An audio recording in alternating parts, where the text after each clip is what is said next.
자, 그럼 이제 어디까지 넘어왔어요? 위에서 소장으로 넘어갑니다. 자, 그러면 소장으로는 최종 소화와 그다음에는 흡수가 일어나요. 그러니까 소장에서는 탄수화물, 단백질, 지방이 최종 산물로 분해도 되고요. 흡수도 되는 곳이 바로 소장입니다. 자, 근데 여러분들 쓸개즙은요. 뭔가 소화 요소가 있을 것 같은데 없어요. 그러니까 실제로 쓸개즙이 하는 거는 기계적 소화에 해당이 돼요. 화학적 소화 작용이 아니에요. 그러니까 여기서 보면은 지방 덩어리를 작은 알갱이로 만들어, 그러니까 지방을 좀 쪼개주는 작용을 하는데 이게 분해를 시켜주는 게 아니라 이로 씹는 것처럼 이 지방 크기를 작게 잘라주는 일종의 저작 운동 같은 기계적 소화예요. 이거를 이제 지방의 유화라고 부드럽게 만들어주는 이렇게 표현을 해주는데 지방 이렇게 만들어서 지방이 잘 소화되도록 돕는 기계적 소화지 소화 효소가 아닙니다. 참고로 쓸개즙은요 어디서 만들어지냐면 간에서 생성이 돼서요 쓸개에 저장되었다. 쓸개에서 분비를 합니다. 그러니까 만들어내는 곳은 쓸개가 아니라 어디다? 예, 간에서 만들어냅니다. 자, 그 다음에 요 중요해요. 자, 3대 영양소를 모두 분해하는 소화 효소를 포함하는 이 이자액이 소장으로 분비가 돼요. 뭐 정확하게는 이제 어디로 분비되냐면 12지장이라고 하는 위하고 그 소장 사이에 있는 12지, 손가락 12마디 정도 되는 예, 짧은 장이 있는데 거기로 분비가 돼요. 자, 여기서는 아밀레이스. 여러분들 열심히 막 꼭꼭 씹어서 밥 먹지 않잖아요. 배고프면 막 거의 밥을 마시잖아요. 그죠? 그러면은 제대로 소화가 되지 못한 녹말들도 섞여 있기 때문에 2차적으로 녹말을 엿당으로 분해를 해주고요.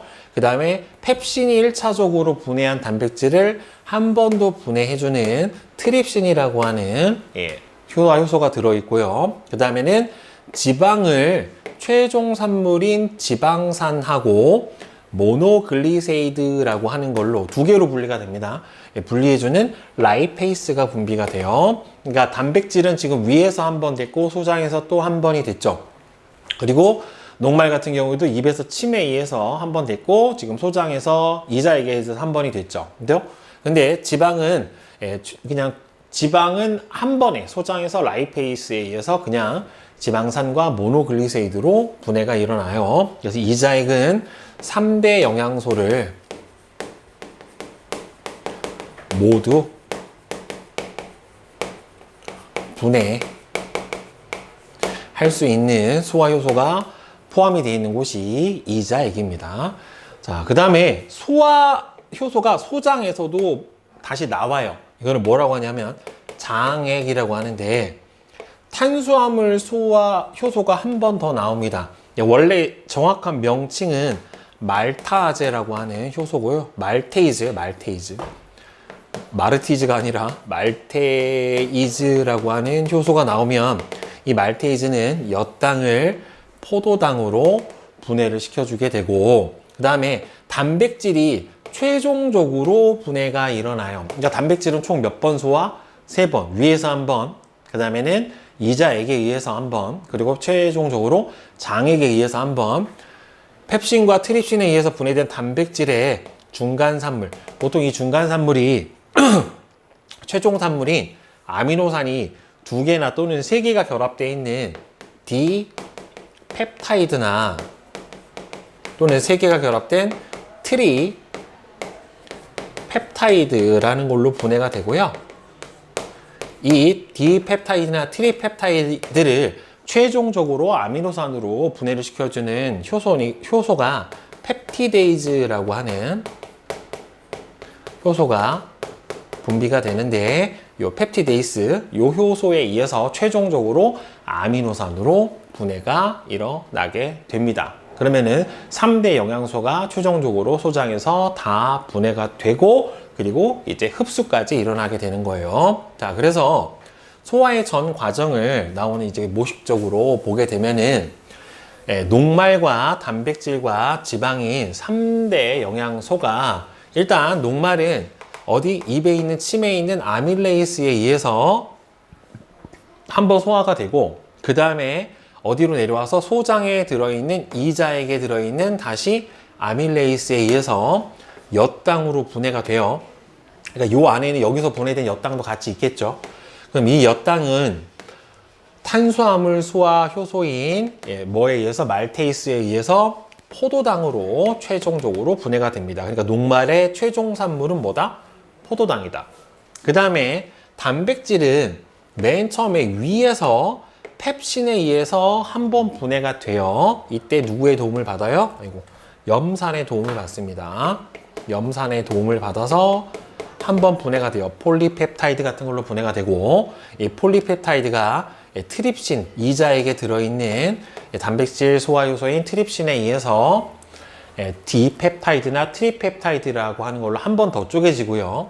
그 다음에 최종적으로 소화에 있는 단백질 소화 요소인 펩티데이스에 의해서 아미노산으로 분해가 일어나게 돼요. 총 3번에 걸쳐 소화가 일어납니다. 그 다음에 지방은 쭉 없다가 쓸개즙에 의해서 조금 잘게 부서져요. 이거는 선생님이 아까도 얘기했지만 기계적 소화다.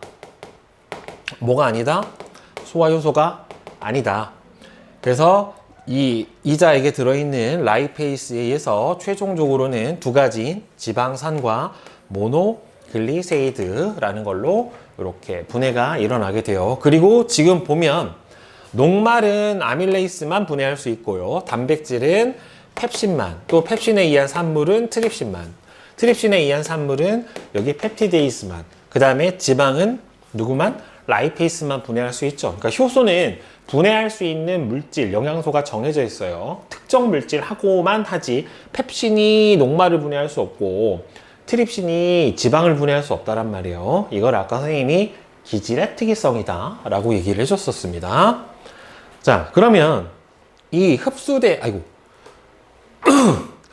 영양소, 분해된 영양소를 흡수를 해야 되는데 최종 소화 산물은 소장에서 흡수가 일어나게 돼요. 자, 그런데 소장이 우리 몸 안에 되게 구불구불 해서 안에 뱃속에 가득 들어있는데 이 소장 안쪽 내벽의 구조를 보게 되면 일단은 주름이 많아요. 주름이 굉장히 많고 그 주름 표면에는 또 다시 또 융털이라고 하는 돌기가 굉장히 많이 튀어나와 있는데 이게 왜 이렇게 되어 있냐면 소장 안쪽 벽이요. 이 주름하고 융털 때문에 자, 이게 제일 중요합니다. 영양소하고 닿는 표면적이 매우 넓어져서 영양소를 효율적으로 흡수를 할 수 있어요. 그러니까 좁은 공간 안에 더 넓은 면적을 넣기 위해서 이렇게 주름도 많고 뭐도 돼 있다? 융털도 들어가 있다 라고 생각을 해주면 되는 거예요. 그러니까 결국에 아까 선생님이 설명을 했던 이 기계적 소화를 하는 이유도 기계적 소화를 해서 음식물을 잘게 부숴주는 이유 자체가 뭐냐면 소화 효소와 접촉 면적을 넓혀서 소화 효소하고 접촉할 수 있는 면적을 넓혀서 소화 효율을 높이기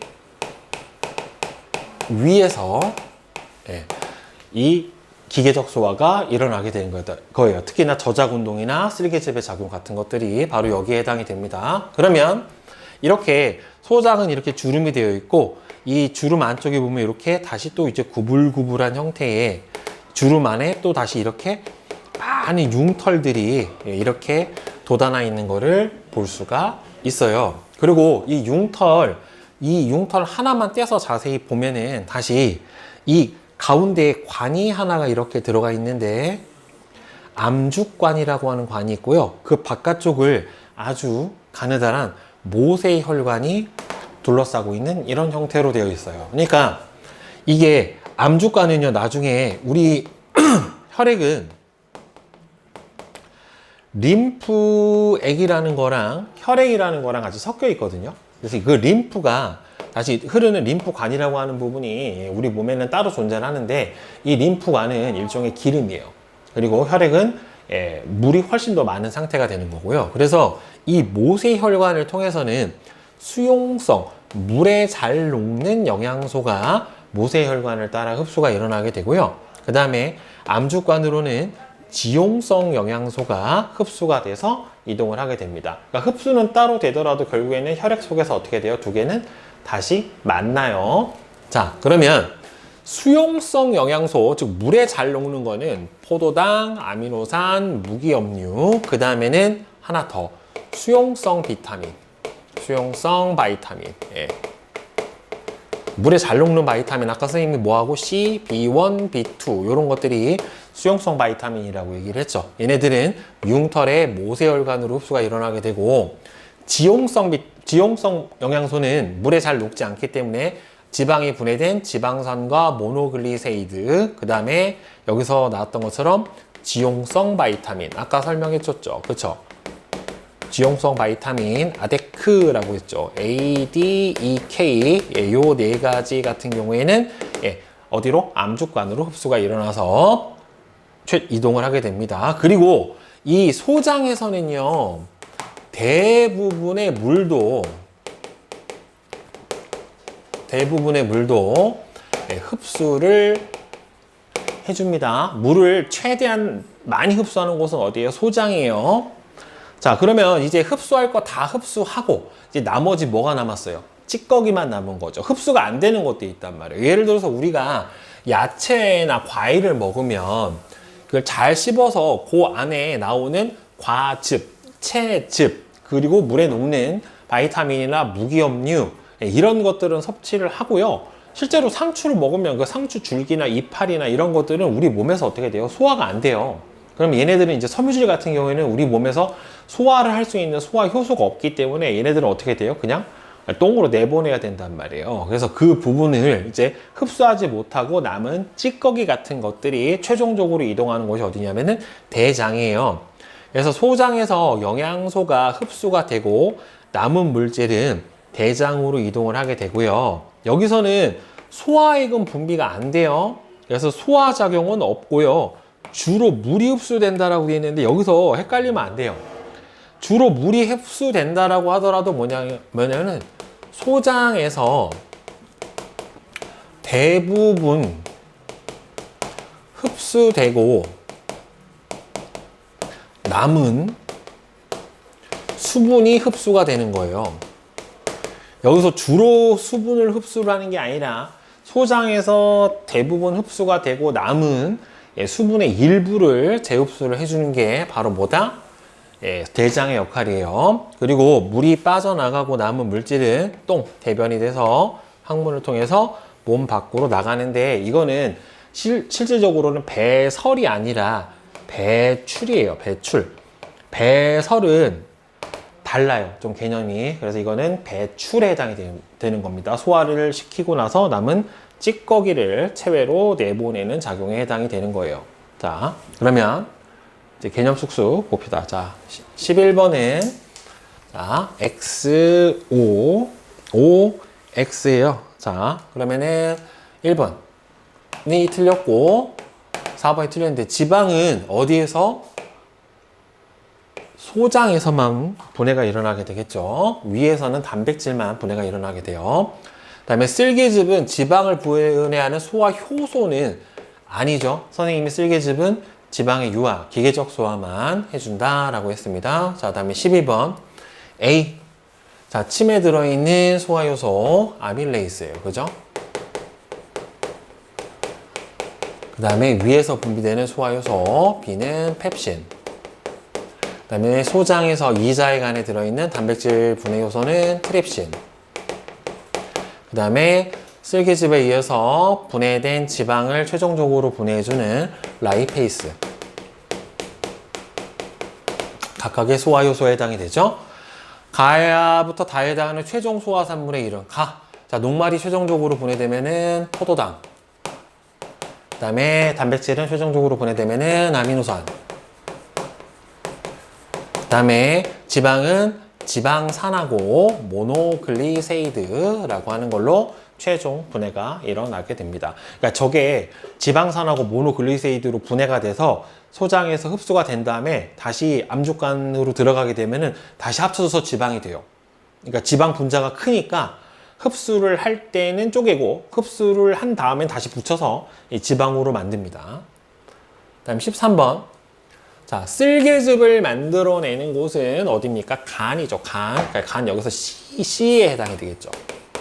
간은 그러니까 우리 몸에 있는 뱃속 장기 중에서 어디에 들어있냐면 오른쪽 갈비뼈 아래 들어있어요. 그러니까 갈비뼈가 보호하는 게 심장하고 폐 말고 다른 장기는 보호를 안 하는데 유일하게 간은 보호를 합니다. 우리 몸에서 간이 하는 역할이 굉장히 많기도 하고 간은 굉장히 큰 장기예요. 단백질이 처음으로 분해되는 곳은 어디입니까? 아이고, 위죠, 위. D죠, D. 다음 영양소가 최종 분해에 흡수되는 곳은 어디입니까? F, 소장. 녹말, 단백질, 지방의 소화효소가 모두 들어서 소화효소를 만들어내는 곳은 이 이자입니다. 이자에서 이자액이 분비가 되겠죠. 자, 그 다음에 14번. 오른쪽 그림은 소장의 융털의 구조를 나타내는 것이다. 바깥에 있는 간은 모세혈관이죠. 그죠?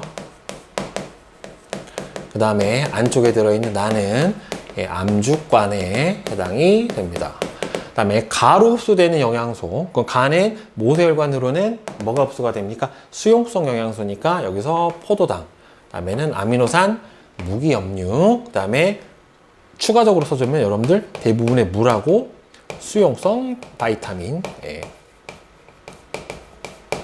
다음에 암죽관으로 흡수되는 건 지용성 영양소에 해당하는 지방산, 모노글리세이드, 그 다음에는 지용성 비타민, 이런 것들이 흡수가 일어나게 됩니다.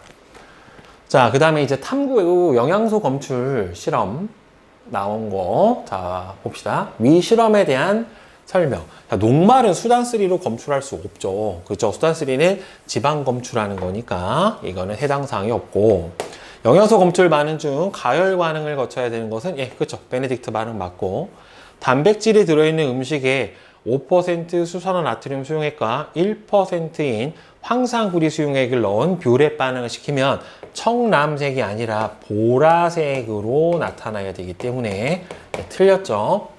문제 잘 읽어야 돼요. 색깔까지 확인을 잘 해줘야 됩니다. 위 실험에서 음식물에 들어있는 단백질을 검출하기 위해 사용하는 두 가지 용액의 이름을 쓰세요 했죠. 그러니까 두 가지 용액, 뷰렛 반응에 들어가는 거 여기 나와 있죠. 5% 수산화 나트륨 수용액하고 1% 황산구리 수용액을 섞은 거. 위 실험 결과를 알 수 있는 식용유에 포함된 영양소의 종류는, 식용유는 우리가 결과를 안 봐도 알겠죠. 지방이고요. 지방이 검출된 거는 바로 수단3가, 그죠? 수단3 용액이 무슨 색깔로 변했다? 선홍색으로 변했다. 네. 이렇기 때문에 지방을 확인을 해 줄 수가 있게 되는 거죠. 자, 그 다음에 이제 치매작용이라고 나왔는데, 자, 여기서 봅시다. 자, 소화효소는 체온 정도의 온도에서 가장 활발하게 작용을 한다. 맞아요. 그러니까 이게 여러분들 가끔 실험에서 이제 끓인 침 이렇게 나오면, 침을 끓여버리면 뭐 냄새는 저질이겠지만, 침을 끓여버리게 되면 얘가 고온에 의해서 효소가 변성이 돼요. 성질이 변해버려요. 효소가 변성이 돼버리기 때문에 얘가 기능을 할 수 없어요. 그래서 작용을 못합니다. 그 다음에 시험관 A에서 아이오딘 반응 결과 청람색이 나타나는 까닭은, 청람색이 나타났다는 소리는 녹말이 있다라는 소리고, 따라서 녹말이 나왔다는 소리는 녹말이 분해가 되지 않았기 때문에, 아밀레이스가 작용을 했으면 엿당이 생겼기 때문에 청람색이 나타날 수가 없겠죠. 그 다음에 시험관 B에서 베네딕트 반응 결과 황적색이 나타난 까닭은 펩신이 작용을 한 게 아니라 뭐예요? 아밀레이스가 작용을 해서, 아밀레이스에 의해서 녹말이 엿당으로 분해된 거죠. 그러니까 베네딕트 반응은 포도당도 검출이 가능하지만 과당이나 엿당도 검출이 가능합니다. 침 속에 들어있는 소화효소의 이름은 아밀레이스.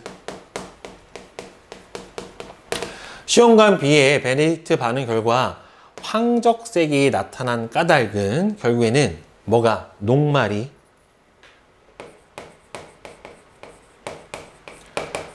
침 속에 뭐에 의해서? 아밀레이스에 의해 엿당으로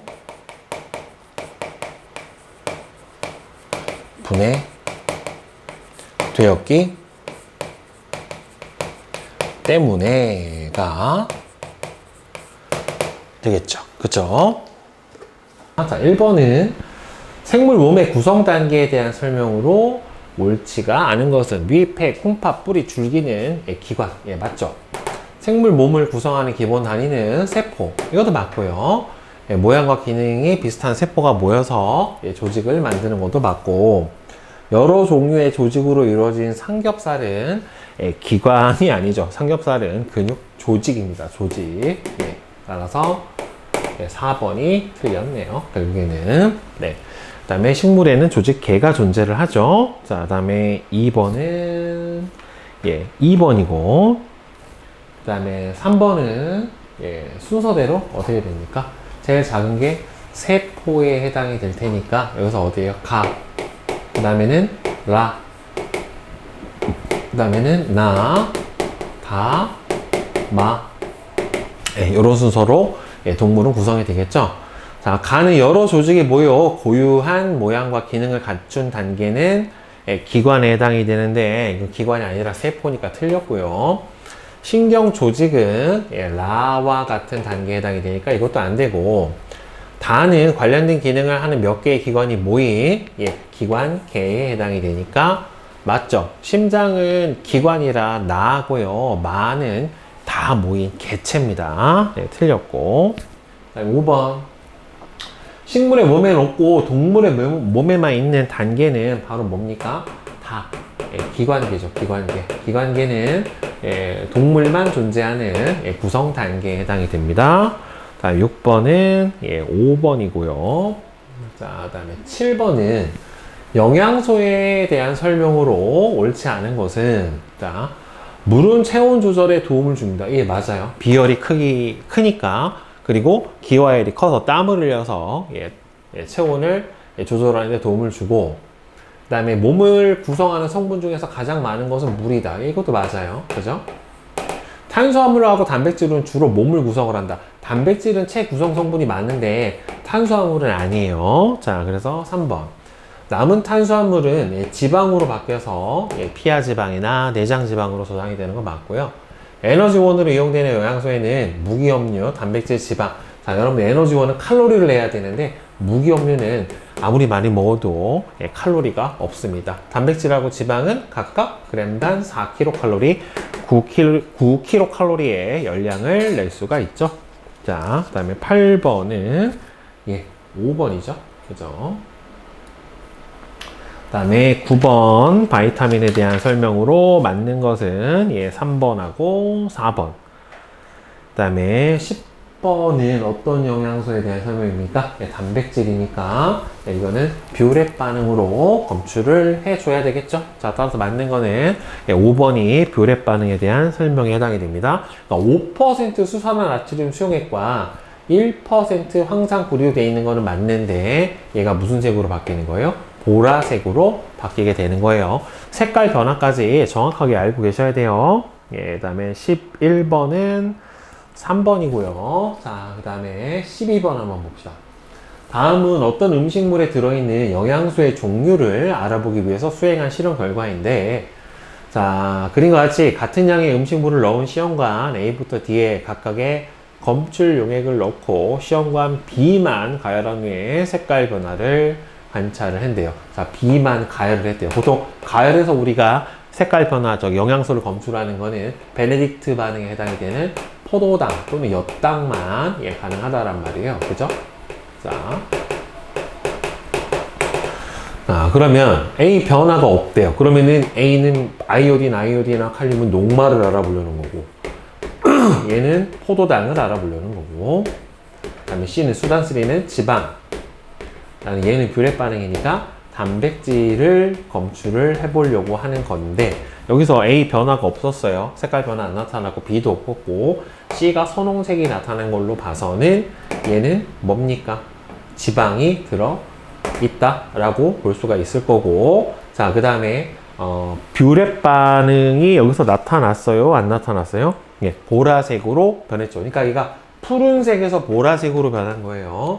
그래서 얘도 단백질도 있다라고 봐야 되겠죠. 그래서 지방하고 단백질이 여기 안에 들어있다라고 보는 게 맞습니다. 다음 13번.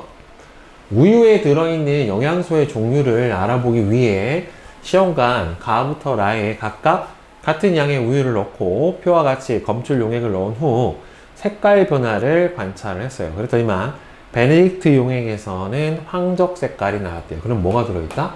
포도당이 들어있다. 그죠? 그 다음에 아이오딘, 아이오디아, 칼륨 용액, 녹말은 없어요. 수단3 선홍색 지방은 있어요. 뷰렛 반응해봤더니 보라색 나온 걸로 봐서는 단백질을 가지고 있습니다. 자, 따라서 간은 포도당을 검출해야 되는 거니까 가열 과정을 거쳐야 되는 거 맞고, 우유에는 녹말이 들어있지 않죠. 녹말 없죠. 우유에는 탄수화물, 단백질, 지방 중에 뭐가 있어요? 단백질하고 지방은 들어있으니까 단백질, 지방 중 두 가지가 탄수화물이요. 녹말이 탄수화물이 아닌 거지. 포도당은 들어있잖아요. 그러니까 녹말만 탄수화물에 해당이 되는 건 아니에요. 포도당, 엿당, 젖당 이런 것들도 탄수화물에 해당이 되니까 무슨 당이라고 이름이 붙은 거는 다 뭐라고 봐야 돼요? 탄수화물이라고 보는 게 맞는 거예요. 그래서 기억하고 니은이 답입니다. 자, 그 다음에 14번은 각각 한 가지 영양소가 들어있는 용액 A부터 C를 두 개씩 섞어 영양소 검출 실험을 했대요. 자, 아이오딘 반응했더니만 둘 다 일단 뭐는 들어있어요? 녹말이 들어있어요. 베네딕트 반응은 둘 다 안 했어요. 그러면은 포도당은 없어요. 뷰렛 반응을 했더니 여기는 뭐가 들어있어요? 단백질이 들어있고요. 그 다음에 수단3 반응을 했더니만 여기는 뭐가 들어있습니까? 지방이 들어있어요. 그러니까 그 외에는 A 더하기 B에는 녹말하고 단백질이, A 더하기 C에는 녹말하고 지방이 들어있으니까 공통적으로 들어있는 A는 뭐에 해당이 되고? 녹말. 그 다음에 B는 바로 단백질. 그 다음에 C는 지방. 이렇게 보는 게 맞죠. 자, 그 다음에 15번은 5번이고요. 그 다음에 16번. 자, 소화에 대한 설명으로 옳지 않은 것은, 쓸개즙은 소화 효소가 아니에요. 기계적 소화를 담당하는, 지방의 소화를 돕는 역할을 하기 때문에 소화 효소가 없다. 맞고, 위액은, 염산은 펩신의 작용을 돕죠. 한 가지 소화 효소는 하나의 영양소의 대사에만 관여를 합니다. 이게 선생님이 효소가 가지는 기질의 특이성이라고 하는 거다라고 얘기를 했어요. 그죠? 녹말, 단백질, 지방은 크기가 커서 세포막을 통과할 수 없다. 예, 맞죠? 그러니까 흡수 가능한 크기로 잘게 쪼개는 반응 자체가 소화죠. 음식물을 씹어 음식물의 크기가 작아지면 음식물이 소화액과 닿는 표면적이 넓어진다. 그렇죠. 이게 저작 운동의 이유예요. 그래서 옳지 않은 것은 3번이 틀렸습니다. 자, 다음에 17번은 입에서 일어나는 소화 과정을 설명을 했어요. 밥을 입안에 넣고 오래 씹으면 단맛이 나는데, 이는 밥에 들어있는 영양소인 녹말이 침 속의 소화 효소인 아밀레이스에 의해서 엿당으로 분해가 일어나니까 단맛이 느껴지게 되는 거죠. 그렇죠? 그래서 이게 밥으로 삭혀서 뭐도 만들어요? 식혜도 만들게 되죠. 그죠? 엿도 만들어요. 실제로. 식혜를 계속 조리면 엿이에요. 18번. 오른쪽 그림은 우리의 몸의 소화계를 나타냈대요. A는 입이에요. 입에서 녹말이 처음으로 분해가 된다. 맞습니다. 쓸개즙은 어디서 만들어져요? 간에서 만들어져서 쓸개에 저장됐다가 분비되는 거 맞고요. 그 다음에 이에서 이자액을 만들어서 소장으로 분비가 되는 것도 맞고, 최종 소화 산물은 소장에서 흡수가 돼요. 음식물은 A, B, 여러분들 이 간이나 이자로는 음식물이 이동을 하는 거는 아니에요. 위에서 바로 어디로 가요? 소장, 대장으로 가야지 맞는 겁니다. 그러니까 간, 이자, 쓸개로는 음식물 자체가 이동을 하지는 않게 돼요. 음식물은 A, B, F, G로 이동을 하게 됩니다. 그래서 5번이 틀렸고요. 자, 그 다음에 19번.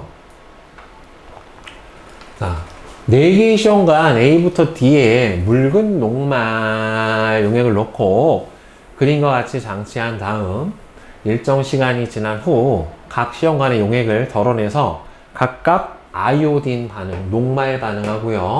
포도당 반응을 해봤어요. 그랬더니만 A하고 B는 청람색이 나온 걸로 봐서 A에는 녹말이 있고 B에도 녹말이 있어요.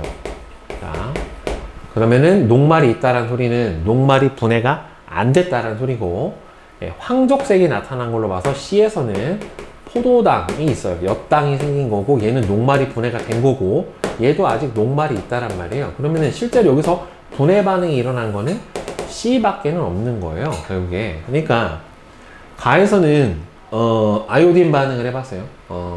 묽은 녹말 용액을 넣고 그리가 같이 여기서는 얼음에 집어넣었죠. 0도씨. 그러니까 이 아주 낮은 온도이기 때문에 침에 들어있는 아밀레이스가 반응을 못한 거죠. 그러니까 소화 효소는 체온 범위에서 가장 활발해요. 즉 체온 범위에 해당하는 35도에서 40도 정도에서 제일 활발한데 얼음물에 넣으면은 아밀레이스가 활성화가 안 되니까 녹말을 분해할 수가 없는 거고요. B는 끓여버린 침은 단백질, 효소가 단백질로 돼 있잖아요. 그래서 끓여버리면 효소의 기능이 상실돼서 재작용을 해줄 수가 없게 되는 거고 C만 제대로 작용했고 D는 아예 소화효소가 없으니까 분해를 못하는 거죠. 따라서 시험관 A, B, D에서는 당분이 검출이 되는 게 아니라 뭐만 녹말이 검출이 되고 시험관 C에서만 녹말이 분해가 된 거죠. 그러니까 녹말이 남아있어야 아이오딘 반응을 하는 거고 녹말이 분해되면 아이오딘 반응을 못하게 되는 거니까 2번에 해당이 되는 겁니다. 알겠죠? 그리고 모든 소화 효소는 체온 범위에서 가장 활성화가 잘 되고요. 체온을 그러니까 40도씨가 넘어가 버리면 열 변성이 일어나서 효소 기능 상실하고 온도가 너무 낮아도 효소가 제 기능을 해줄 수가 없어요. 자, 그 다음에 20번은 5번에 해당이 됩니다. 자, 그 다음에 21번은 1번하고 5번이고요. 자, 그 다음에 22번. 자, 오른쪽 그림은 사람의 소화계 중에 일부를 나타냈대요. 단백질이 최초로 소화가 되는 장소는 바로 어디에서 일어납니까? 위에서 일어나죠. 위. D죠. 위. 그곳에 작용하는 소화 효소는 펩신이 작용을 합니다. 그래서 펩신이 단백질을 조금 더 작은 단백질인 펩톤, 그러니까 폴리펩타이드라는 걸로 쪼개주고요. 그 펩신을 활성화시켜주기 위해서 염산도 나와서 작용을 해주게 되죠. 녹말, 단백질, 지방의 소화효소가 모두 들어있는 소화액을 만들어 분비하는 기관은 이자죠.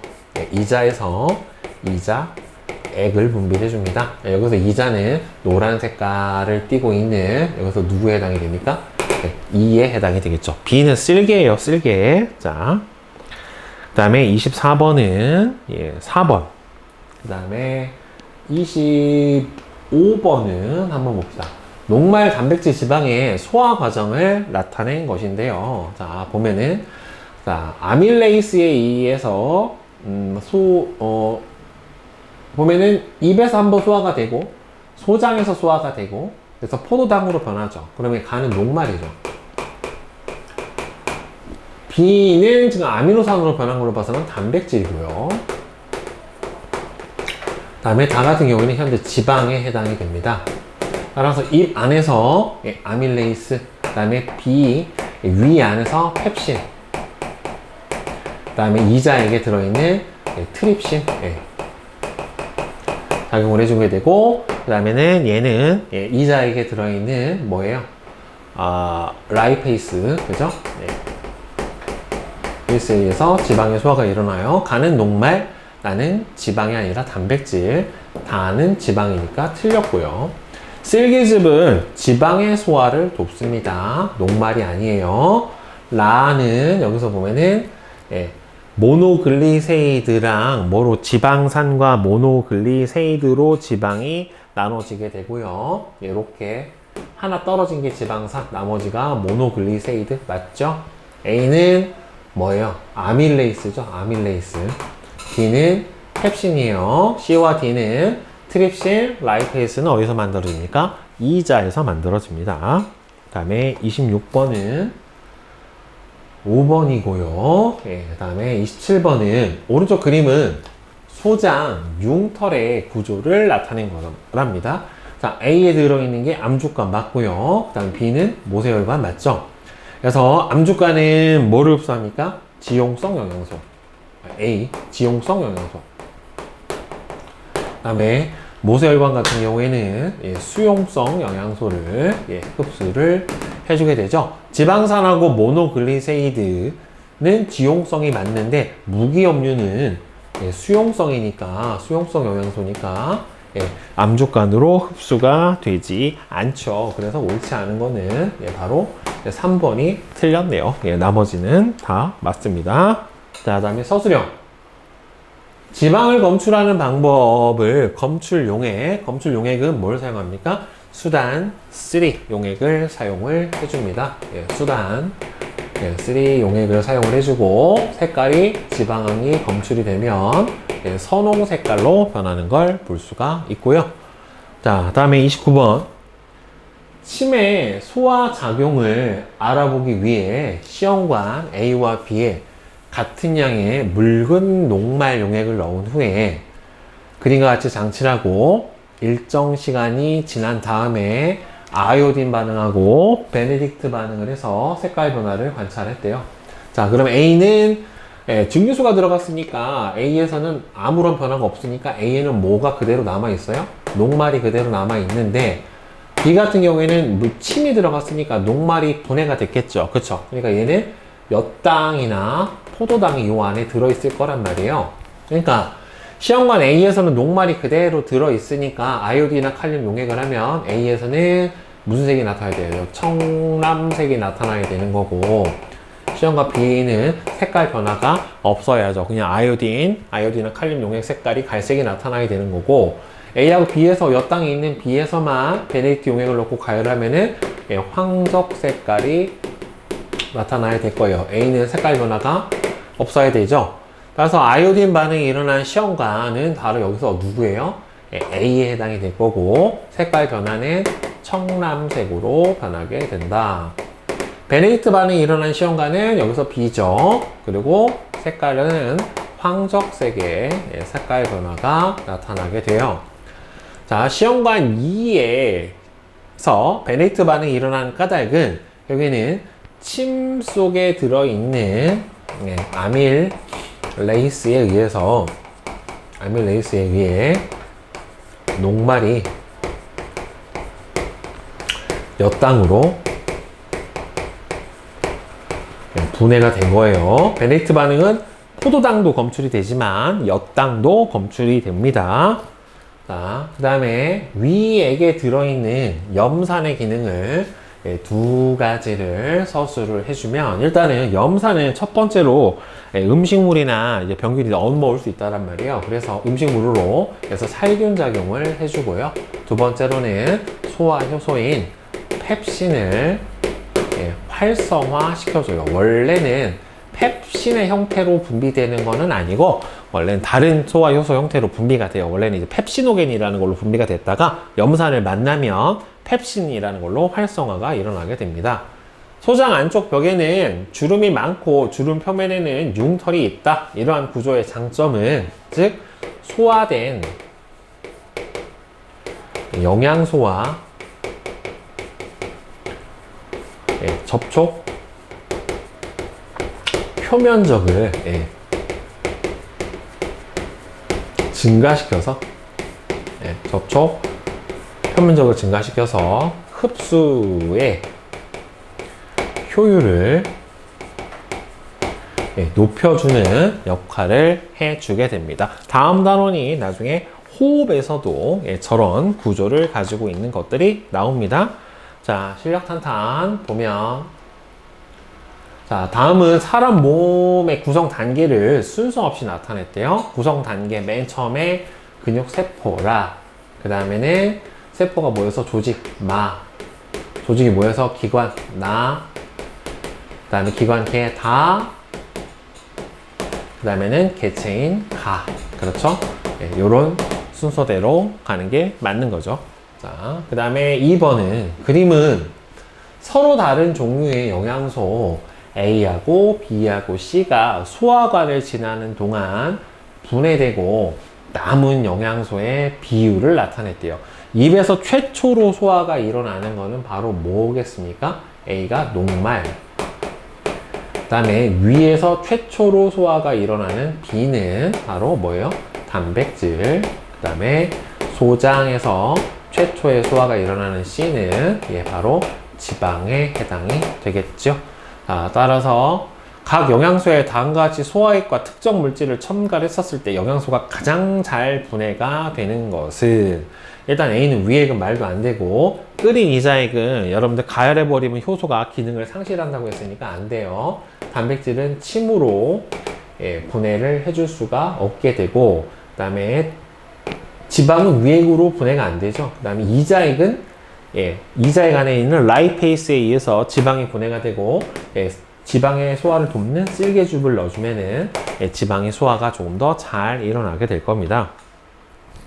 그 다음에 3번 표는 각각 한 가지 영양소가 들어있는 용액 A부터 C를 2개씩 섞어서 영양소 검출을 실험을 했대요.